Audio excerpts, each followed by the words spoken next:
Southpaw Diecast. I'm Scott, and today we have another Redline restoration of the Splittin image. This is a car I had when I was a kid growing up, playing with it with my brother, and we're going to do a restoration on this one, and it's in olive green, and I'm going to keep that color. I think it's a unique color. I've never worked with it before, so we're going to get this thing back to its glory days. Stay tuned, everybody. Okay, so we got the split image apart and going through it. The windshield's got some very minor cracks. I think I'm just going to try to buff out as much as I can and then do some gauzy, good coats of gauzy.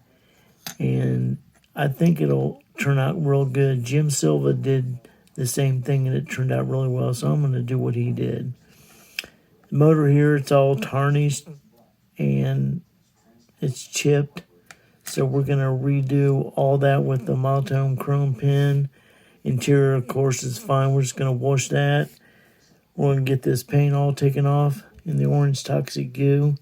And the base and the wheels need some attention. The base is very, very tarnished. So we're going to hit that with the Flitz Rust Calcium Line Remover and get that all looking good. And we're going to get some new wheels on it.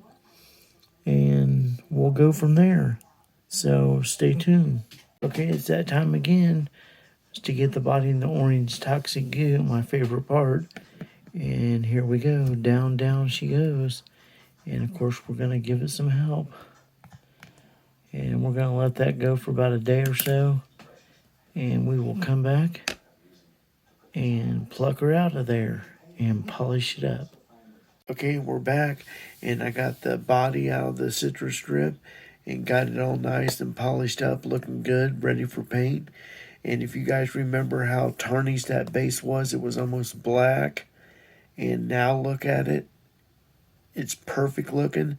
And again, all I used was the Flitz Calcium Rust Line Remover and scrubbed it for 15 seconds. I then brought it in here, used a Scotch-Brite wheel on my Dremel, and went over it with a polishing wheel with just leftover residue from the body, just for about 20 seconds, and that's the results. Again, I can't say enough about the Flitz product.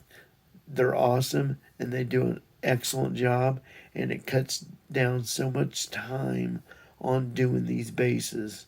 So stay tuned. And we're back, and we got all the pieces ready for assembly. And let's go through them here. The engine, I end up stripping all the chrome off of that and redoing it with the monotone chrome pin. And the interior, just washed that. Windshield had a couple surface cracks, couple little dings. I buffed it out the best I could and used the gauzy. I like it with little imperfections because it gives the car character and it reminds you of the age of the car. And the body was excellent. It shined up really well, and I went ahead with the olive green paint.